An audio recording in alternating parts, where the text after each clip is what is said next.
अस्सलाम वालेकुम रहमतुल्लाहि व बरकातुहू। वालेकुम अस्सलाम व रहमतुल्लाहि तआला व बरकातुहू। अल्हम्दुलिल्लाह, आज हम इनके सेल्स के बारे में एक मैंने प्रोग्राम बनाया है, सेल्स एक्सेलेंस प्रोग्राम जी SEP, सेल्स एक्सेलेंस प्रोग्राम। इसके बारे में आज हम समझेंगे, सेल्स की शुरुआत से लेकर के सेल्स की क्लोजिंग तक इंशाल्लाह। सेल कैसे शुरू होंगे ने इंशाल्लाह, बहुत ही इंटरेस्टिंग होने वाला प्रोग्राम है इंशाल्लाह। तो इससे जो है सेल्स में हम काफ़ी जो है ये एक्सपर्ट हो जाएंगे इंशाल्लाह। इसमें ऐसे ऐसी चीज़ें हैं जो हम जो है आम तौर पे जो है कहीं से सीखने में नहीं मिलते, वो डिटेल में भी सीख पाएंगे इंशाल्लाह।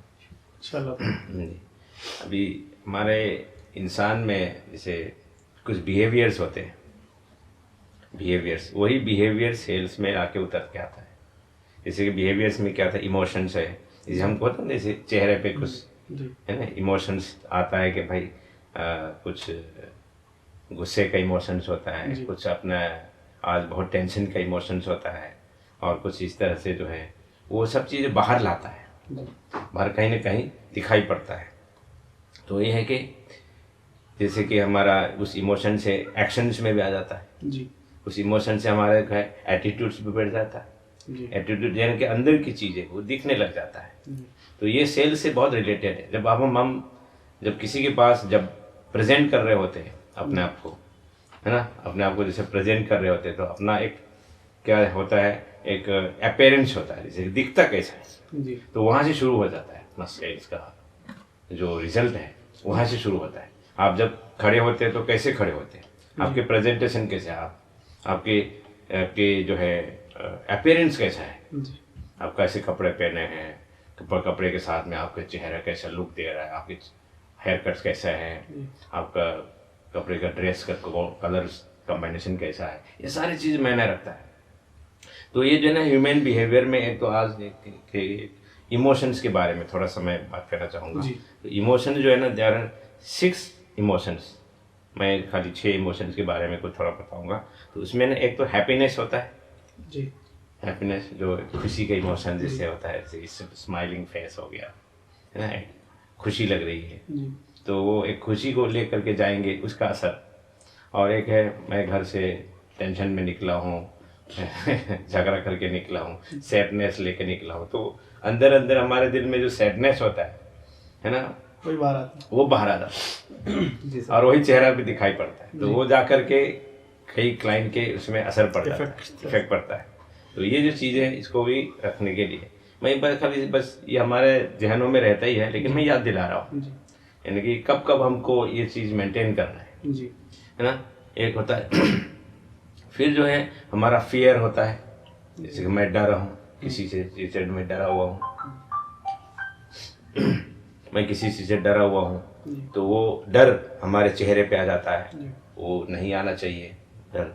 फिर जो है हमारा डिस्गस्ट होता है, जैसे ना आदमी कैसा होता है, ये अजीब से जो है वो चेहरे पे आ जाता है ये। फिर गुस्से का है ना, गुस्से का चेहरा होता है।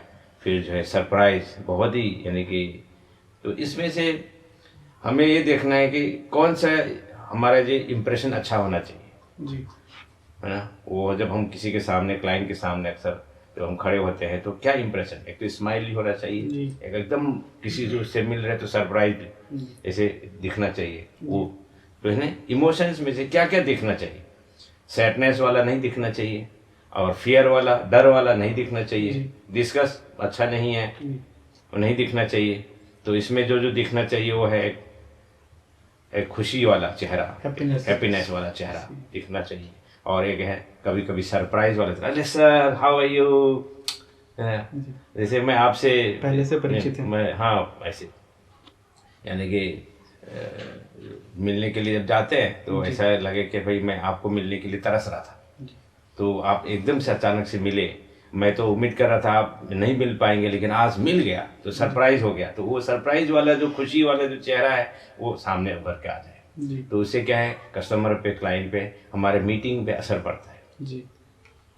तो अभी जब हम इसके बाद में ना जब बात करते हैं, है ना जी, अभी हमने मिलने का बात हो गया, गए जी, आपने मिले, खुशी से मिले, हाथ मिलाया, ग्रीटिंग किया, अस्सलाम वालेकुम या तो गुड मॉर्निंग, इसी तरह से ग्रीट किया। करने के बाद में क्या होता है, कम्युनिकेशन शुरू होता है। कम्युनिकेशन यानी बातचीत शुरू होता है। पहले क्या दिख रहा था वो सब चीज़, उसके बाद में कम्युनिकेशन में ना देयर आर 3 ईगोज। कम्युनिकेशन में ना 3 ईगोज है जी। 3 ईगोज में एक होता है पेरेंट ईगो, बात करने का जो तरीका है पेरेंट ईगो। एक आदमी का आदत होता है हुक्म दे करके बात करने का। ओके।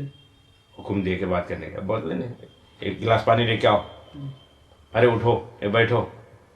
तो इस तरह से बात करने की जो आदत है ना, और फिर बात करते करते क्या होता है, कभी कभी समझ गए, समझे, ऑर्डर वाला होता है ना ऐसे। हम आकर आपस में होता है ना, एक आदत बड़े होते हैं, तो कभी कोई बड़े से बात कर रहे हैं तो भी कहते हैं कि हाँ ये कुछ बात करते हैं तो समझे। तो ये चीज़ है ना, हाँ समझ गए है ना, समझे, तो ये चीज़ है ना वो सूट नहीं करता है वो। तो वो चीज़ को भी ख्याल रखना। तो ये होता है पेरेंट ईगो, जो अपने हुक्म दे करके बात करने वाले काम, आवाज़ ऊंची में बात करने का जो तरीका है, करने का जो ये है। फिर जो है दूसरा है वो है एडल्ट ईगो। एडल्ट ईगो में क्या है कि एक कहता है मतलब पढ़ा लिखा लोग किस तरह से जनरल बात करते हैं, बहुत रीज़न एंड लॉजिक, बहुत साइंटिफिक रीजनिंग, लॉजिकली इस तरह से जो बात करते हैं वो है एडल्ट ईगो जी। आवाज़ भी मीडियम होगा, साउंड ऊंचा नहीं होगा, बहुत नीचे भी नहीं होगा, एकदम मीडियम लेवल पे, एकदम स्टैंडर्ड पे, और प्रोफेशनली जो बात करते हैं वो है एडल्ट ईगो। और तीसरा है वो है चाइल्ड ईगो जी। चाइल्ड ईगो में क्या है, बहुत रिक्वेस्टिंग वाला, ये सेल क्लोजिंग में बहुत काम आता है जी। सेल जब भी क्लोजिंग करेंगे ना, तब सर प्लीज कर दो ना, ये ऑर्डर दे दो ना, आज मुझे चेक लेके जाना है ना, एडवांस लेके जाना है, जो भी है इस तरह से रिक्वेस्ट वाला। तो कोई भी काम मतलब कराना है सक्सेसफुली, तो चाइल्ड ईगो जी ये ज़्यादा यूज़ करना है। चाइल्ड ईगो वैसे बताते हैं हमारे बड़े लोग जब हमको सिखाते हैं, तो कहते हैं कि एडल्ट ईगो 60% और चाइल्ड ईगो 40%, ये यूज़ करके अपने कम्युनिकेशन को ये लेना। पेरेंट्स ईगो तो कभी यूज़ ही नहीं करना है जी। कमांडिंग वाला, हुक्म वाला है ना, एकदम आवाज़ ऊंची आवाज़ वाला, वो तो करना ही नहीं। तो जब भी कभी किसी से बात करना है, हमको अलग एकदम हाई स्टैंडर्ड में काम करना है, तो एडल्ट ईगो में यानी रीजनिंग, लॉजिक है ना, ये सब चीज़ें उसमें 60%, और रिक्वेस्ट वाला प्लीज़ सर, और कुछ भी अगर हो गया तो हाँ रिक्वेस्ट करते हुए, और जैसे कि हमारे पेरेंट्स से भी, माँ बाप से भी, और टीचर से भी, और किसी से भी कोई काम निकाले ना, प्लीज़, जैसे बच्चे बन जाना है, कोई भी हमारा एक काम निकालना है तो बच्चे बन जाना है, प्लीज़ एक्सक्यूज मी। और फिर उसके बाद में बच्चे बन जाते तो जिद्दी भी आ जाता है, तो हमारा थीम भी है जिद्दी है हम, तो वो है ना जिद कर लेने का। जिद भी अच्छी तरह से करेंगे तो अचीव होता है ना। हमारा जो जीत जो होता है, जीत जिद से बनता है, आसान हो जाता है। आप अगर कोई चीज़ का एक जिद पकड़ लेते हैं है ना, सही रास्ते में सही तरीके से, तो उसको ना जीत मिल जाती है, जीत मिलना आसान हो जाता है। तो ये जो है एक हो गई हमारा ईगो, यानी किस तरीके से हमारे कम्युनिकेशन में आवाज़ को जो है अलग अलग तरीके में, डिफरेंट तरीके में बात करना चाहिए, और हमारा ईगो किस तरह से, यानी कि ऊंची आवाज़ पे, नॉर्मल आवाज़ पे, और उसी रिक्वेस्ट आवाज़ पे, उसी तरह से हमारा फेस इंप्रेशन कैसा होना चाहिए, हमारा एक्शन कैसा होना चाहिए, वो सब चीज़ आ गए। पहले इमोशंस आ गए, एक्शन वगैरह सब आ गए, उसके बाद कम्युनिकेशन आ गया। क्लियर ना जी। एक्शंस आ गए, इमोशंस, उसके बाद में अपना बातचीत कैसी तरह से करना है, तो कम्युनिकेशन, ये चीज़ क्लियर हो गया। तो ये एक किस तरह से आपको दिखाना है, आपका अपीयरेंस कैसा होना चाहिए, आपका ड्रेस कोड कैसा है, आपका बाल, हेयर कट, आपकी ये सारी चीज़ें, दाढ़ी रखो कोई मसला नहीं है, लेकिन क्या है, नीट एंड क्लीन होना चाहिए। और लोगों को जब दिखे तो दाढ़ी से कोई दिक्कत नहीं है, वो अलग मसला है, लेकिन रख सकते हैं, लेकिन उसके साथ साथ हमारे सारे जो प्रोफेशनलिज्म मेंटेन होना चाहिए। हमारा खड़े होने का तरीका बड़े अदब से हो, है ना, बैठने का तरीका अदब से हो, उसके बाद बात करने का तरीका अदब से हो, और हमारा आवाज़ और मिठास, ये सब चीज़ें होना चाहिए, वो मेंटेन रखना चाहिए। तो यह हो गया हमारा कम्युनिकेशन तक। उसके बाद हम किसी को जब मिलते हैं, अप्रोच करते हैं, जी। तो अप्रोच करने में ना हम लोग क्या करते हैं, शर्म से आ जाता है जी।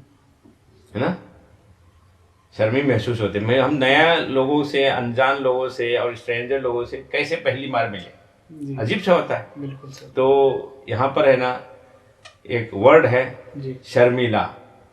जी। शर्मिला। तो जो शर्मिला जो है ना वो कितने परसेंट होंगे इस दुनिया में, अगर आपके अंदाज से बताओ। जो जो जो बेशर्म जो है ना, बेशर्म, जी। शर्मिला जी। है ना, तो ये शर्मिला हम कहते हैं। जी। कोई कितना परसेंट शर्मिला होंगे लोग पूरी दुनिया में? पूरी दुनिया का फिगर क्या हो सकता है? आप हाँ, फिगर कैसा होगा बताओ। फिगर 15% आप मान सकते हैं शर्मिला होंगे। नहीं, रिसर्च बताते हैं, रिसर्च बताते हैं, देखो रिसर्च बताते हैं शर्मिला जो है 99% लोग शर्मिला है। 99% सर? हाँ, 99% लोग शर्मिला है दुनिया में, रिसर्च बताते हैं। अब देखो, अब जो है ना, जो क्या है कि वर्ल्ड का जो है 99% शर्मिलाज है, ऐसे बताते हैं। बहरहाल अभी जो है, जब हम किसी के साथ जब अप्रोच करते हैं तो थोड़ा सा बेशर्म होना जरूरी है। जी। बेशर्म होना जरूरी है। अब नया आदमी है, उससे अगर बात करना है तो अगर हम शर्मीले होंगे तो हम बात ही नहीं कर पाएंगे, है ना। अच्छा, इसमें ना एक ऐसा तरीका है कि जो आप थोड़ा सा बेशर्म हो जाते हैं जी, तो बात किसी तरह से एक अनजान लोगों से कनेक्ट करते हैं तो वो ज़िंदगी भर भूलेगा नहीं जी। एक तो नॉर्मल तरीका है जब आप जाते हैं मिलते हैं, और एक और तरीका है जो ऐसा बेशर्म हो करके जो मिलते हैं उसका।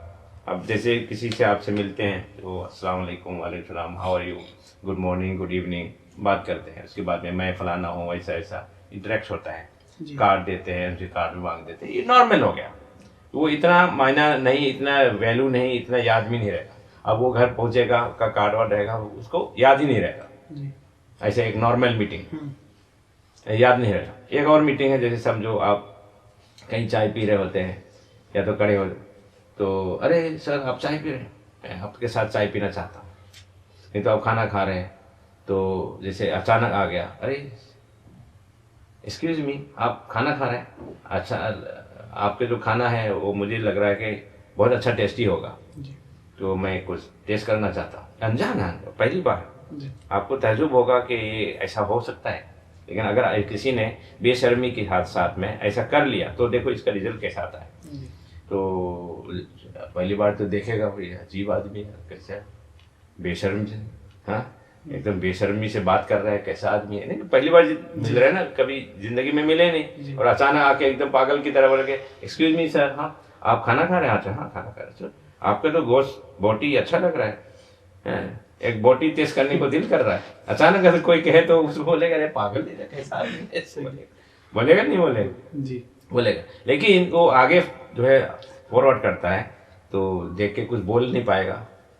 फिर उसके बाद में एक्सक्यूज मी सर, मैंने आपको कहा था आपके जो बोटी है खाना है बहुत टेस्टी लग रहा है, एकदम मुंह में पानी आ रहा है, मैं क्या टेस्ट कर सकता हूँ जी? तो दोबारा फिर देखेगा, बोलेगा हाँ हाँ कोई बात नहीं, कर लो कर लो कर लो, ऐसे ही तो कहेगा, और क्या कहेगा जी, है ना, ऐसे ही कहेगा।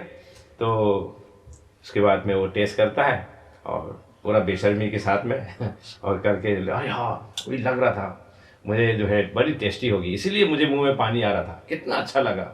बस आपको मैंने थोड़ा सा तकलीफ़ दिया, तकलीफ़ में आप चाहता हूँ, और ये मेरा कार्ड है, कार्ड निकाल के इसको दिए और बस फिर मिलेंगे। अच्छा, तो इस तरह से जब अगर आदमी मिलते हैं अचानक कोई एक सरप्राइजिंग कंडीशन सिचुएशन के साथ में, तो वो घर पे भी जब पहुँचेगा ना, बोले यार ये आदमी आज आया था, हम खाना खा रहे थे, अचानक एकदम बेशर्म आदमी था, है ना, ऐसा ऐसा मिला, ऐसे लोग याद दिलाते रहेगा, उसको याद दिलाते रहेगा जी।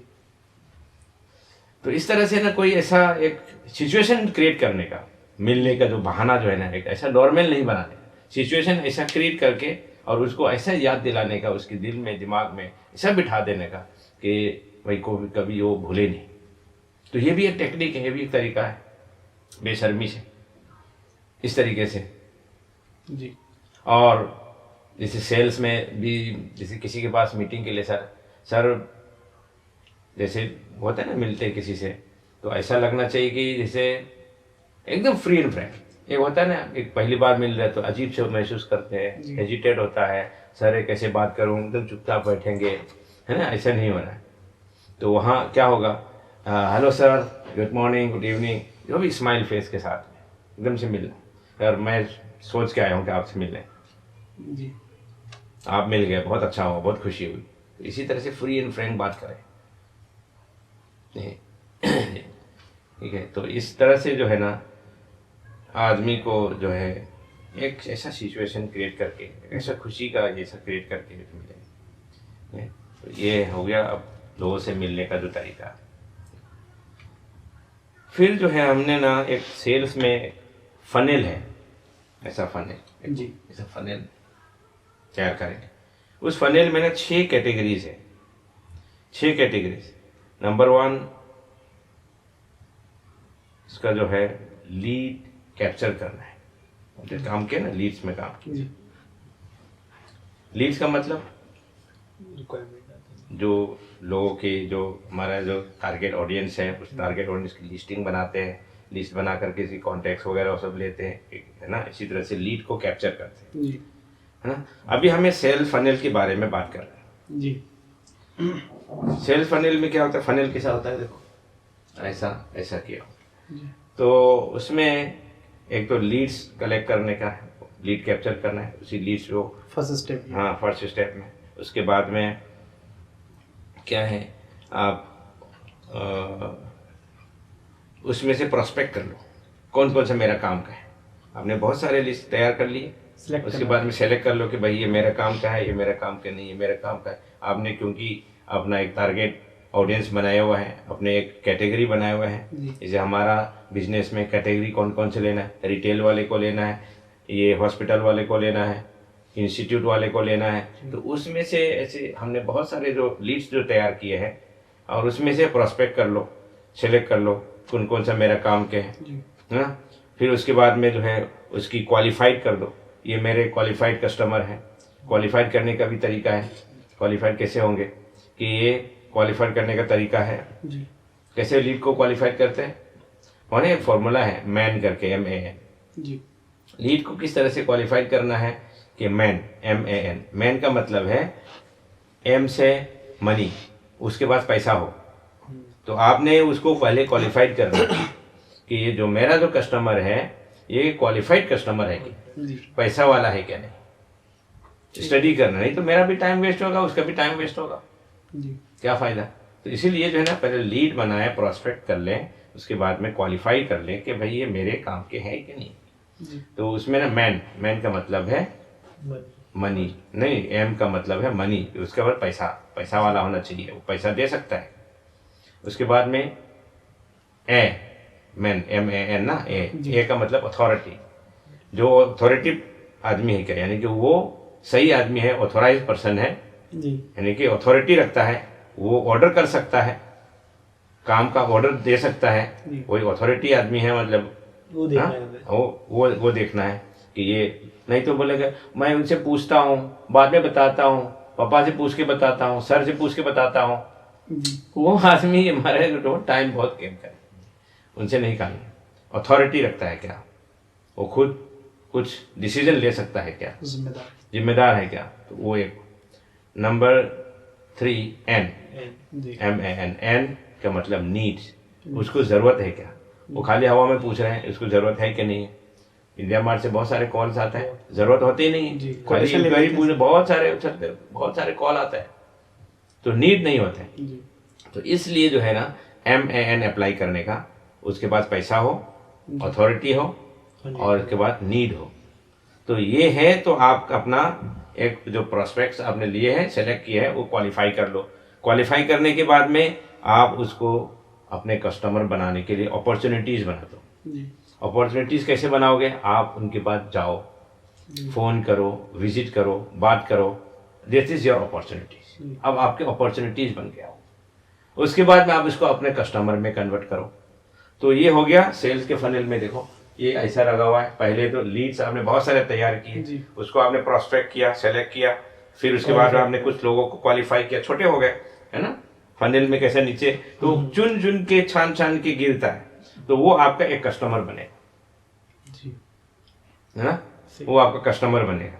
तो इसी तरह से जो है आपके, जब आप एक एक गिन गिन के चुन चुन के आपने बात कर ली, तो आपका जो है ना, आपका कन्वर्जन रेशियो बहुत बढ़ जाएगा जी।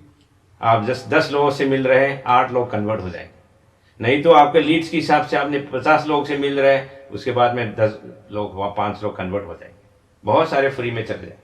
उससे बेहतर ये है कि आप उसके लीड्स को प्रोस्पेक्ट कर लो, उसके बाद में आप उसको क्वालिफाई करो कि मेरा सही कस्टमर है कि नहीं, फिर उसके बाद में उनसे अप्रोच करो, और अप्रोच करने के बाद में बात करके जब आपके कस्टमर बनाओ जी। तो ये होगा प्रोसेस, ये हो गया सिस्टम से। इसी तरह के अगर सिस्टम से अगर आप प्रोसेस करेंगे, काम करेंगे, तो इंशाल्लाह ये कम मेहनत में ज़्यादा अचीवमेंट जी, है ना, कम मेहनत में ज़्यादा अचीवमेंट, यही हमको चाहिए, है ना। नहीं तो क्या है कि बहुत सारे मेहनत कर रहे हैं और अचीवमेंट थोड़े, नतीजा कुछ नहीं, नतीजा बहुत कम निकलेंगे। इससे अच्छा है कि भाई सही तरीके से आप बहुत कम मेहनत करो और ज़्यादा अचीवमेंट हासिल करो, ठीक है। ये इसी तरह से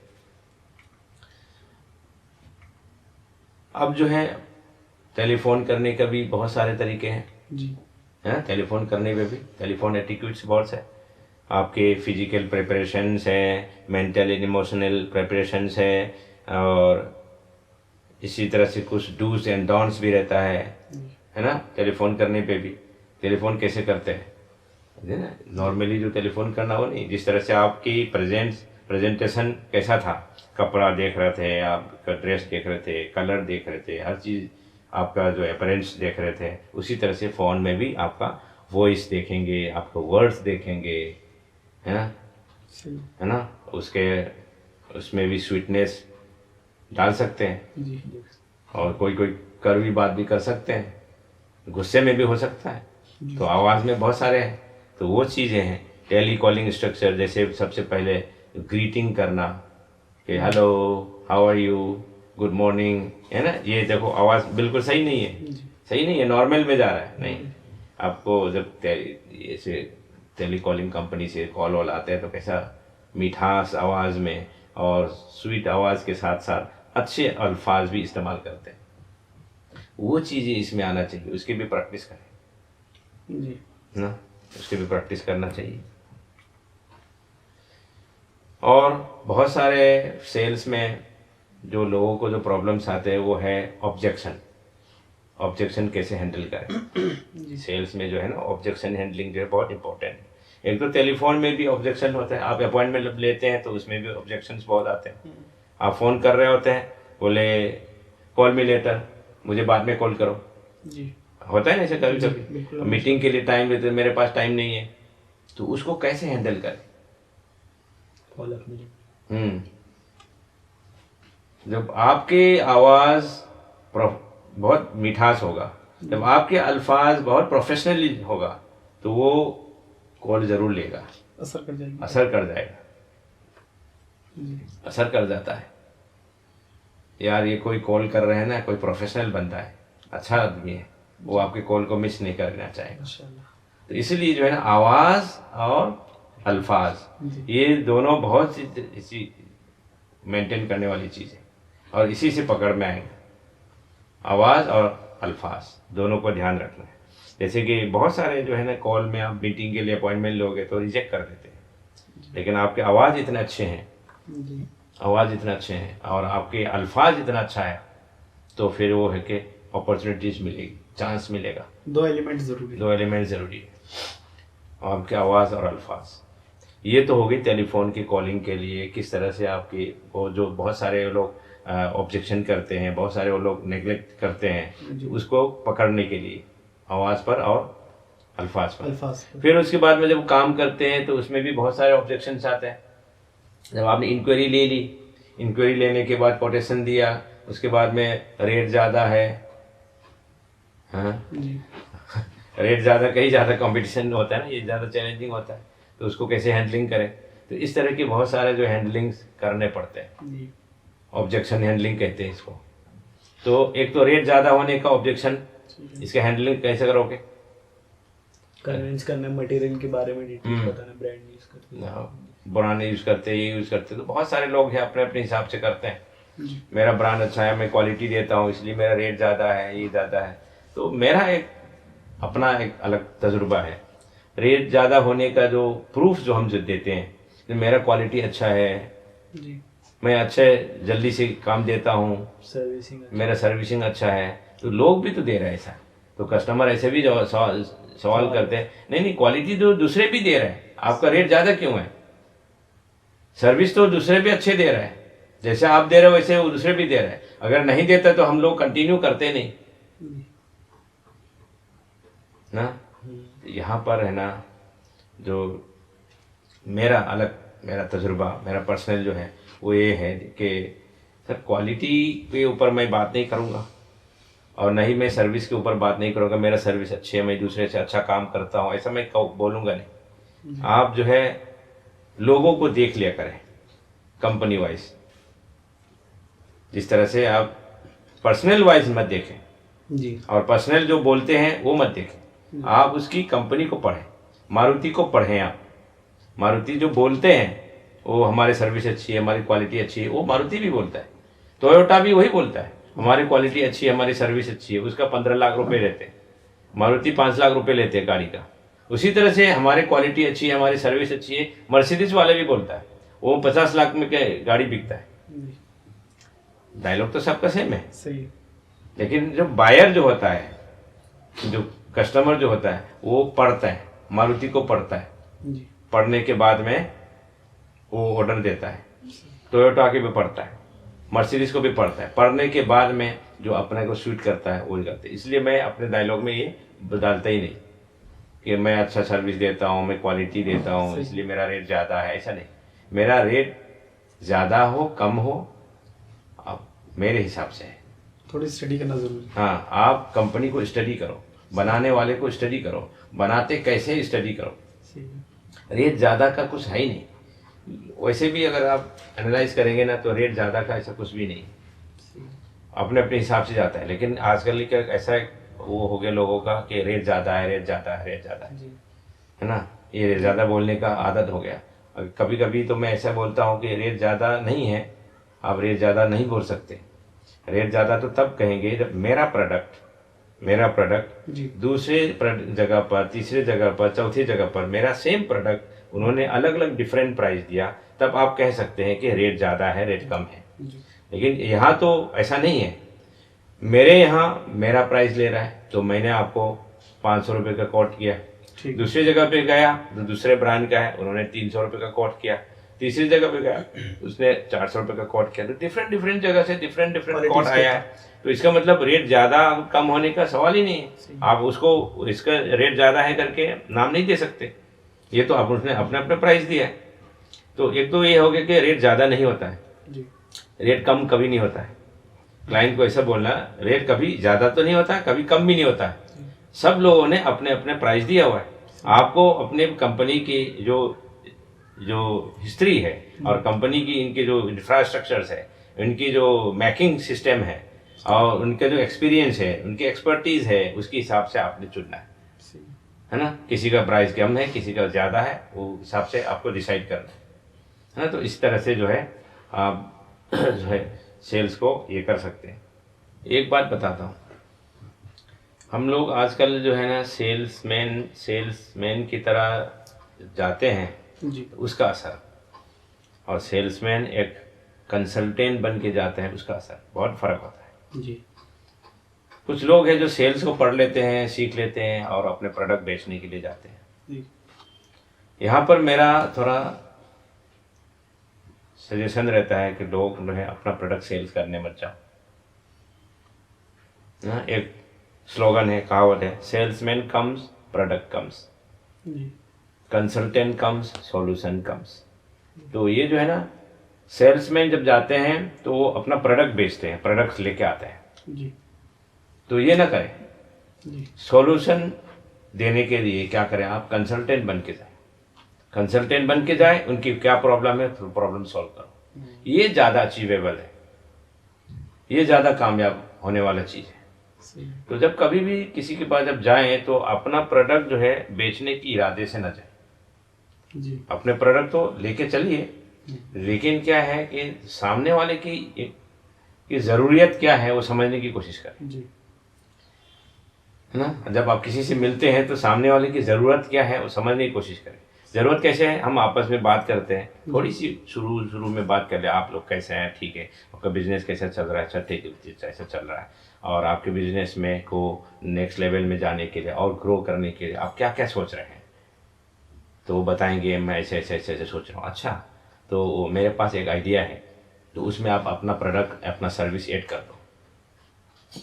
मेरे पास एक आइडिया है, मैं ऐसे साइनेज बनाता हूँ या तो मैं ऐसा प्रोडक्ट बनाता हूँ और वो आपको काफ़ी हेल्प करेगा ग्रो करने में। तो इस तरीके से जो है ना, और उनसे प्रॉब्लम्स सारे जो है ना सुनने की कोशिश करो, अपने सीधा प्रोडक्ट को इंट्रोड्यूस मत करो। कोई आते हैं हमारे यहाँ भी, सेल्स वाले बहुत आते हैं हमारे ऑफिस में भी, तो सीधा आता है अपने कंपनी का इंट्रोडक्शन करता है, अपना खुद का इंट्रोडक्शन करते हैं, उसके बाद में सीधा प्रोडक्ट को बोल के मैं हमारे पास ये पेन है और ये पेन बहुत अच्छा है, ऐसा है, इसकी कमाल ये है वो है, और ये आप लीजिए, आपका ये फ़ायदा होगा, लीजिए ऐसा है। तो ये ना बताते हुए उनसे आप बिजनेस के बारे में पूछिए, अपने पर्सनल के बारे में पूछिए, उसके बाद में थोड़ा सा आप रिलेशन डेवलप कीजिए। थोड़ा सा रिलेशन डेवलप करने के बाद में आप उसको कनेक्ट करने की कोशिश कीजिए कि भाई चलो उनको क्या मदद कर सकता हूँ। अपने प्रोडक्ट नहीं भी है तो उनको दूसरी चीज़ से प्रॉब्लम है, तो वो दूसरी चीज़ जो है ना उसको सॉल्व करने के लिए आप दूसरे के प्रोडक्ट भी यूज़ करो, दूसरे की सर्विस भी यूज़ करो, लेकिन उनके प्रॉब्लम सॉल्व करने की कोशिश करो। इसमें अपना प्रोडक्ट बेचे या ना बेचे कोई प्रॉब्लम नहीं, आप उनकी प्रॉब्लम सॉल्व करने में ही, मदद करने में ही इसका फोकस करो 100%, तो वो ज़्यादा कामयाब रहेगा। आप उससे कनेक्टेड रहेगा ना, आपको एक ना एक दिन ज़रूर याद करेगा, है ना। पहले क्या है, पहले रिलेशनशिप जो है ना पहले इसको डेवलप करो सबसे पहले। तो इसी तरह से जो है आप सेल्स की ओपनिंग कॉल्स कर लो, सेल्स ओपन कर लो, है ना, किस तरह से स्टार्ट करना है स्टार्ट करो। इसी तरह से आप सेल्स क्लोजिंग करो, क्लोजिंग करने का जितना आप बात अच्छे से करेंगे आपकी क्लोजिंग बहुत अच्छी हो जाएगी, है ना। करेंगे इंशाल्लाह। अच्छा, आज के लिए हम यहीं पे क्लोज करते हैं और इंशाल्लाह नेक्स्ट की हमारे मीटिंग में बैठे में सेल्स ओपनिंग कैसे होगी, सेल कैसे शुरू करना है, स्टार्ट करना है, और सेल कैसे क्लोज करना है, और अब उनके बारे में बात करेंगे इंशाल्लाह।